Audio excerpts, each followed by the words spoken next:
শেকলে বাঁধা মানুষ জীবনে উড়তে পারবে না, শেকলে বাঁধা পাখি জীবনে আকাশ দেখতে পাবে না। আর শেকল আমাদের কেউ পরায়নি, শেকলে আমরা নিজেদেরকে বেঁধে রেখেছি। আমার তো বয়স হয়ে গেছে, আমার তো বাড়িতে ছোট বাচ্চা, আমি তো গ্রামে থাকি, আমি তো গৃহবধূ, কলকাতার রাস্তাঘাট চিনি না। এই শব্দগুলো কি?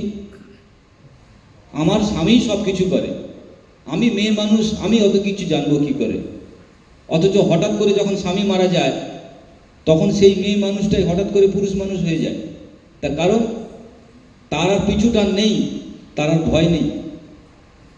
সো আমাদের জীবনকে যদি আমরা ভয়মুক্ত, ভয়হীনভাবে করতে পারি, তাহলে বাকি কাজটা একদম ছোট্ট ব্যাপার, জল ভাতের মতো ব্যাপার। এই যে এত বড় বড় গাড়ি, এত বড় বড় স্বপ্ন, এত বড় বড় জীবন, বিদেশ যাওয়া, এগুলো জল ভাত। কারণ আমি আপনাদের মতোই একটা সাধারণ বাড়ি থেকেই আমার জীবনকে শুরু করেছি।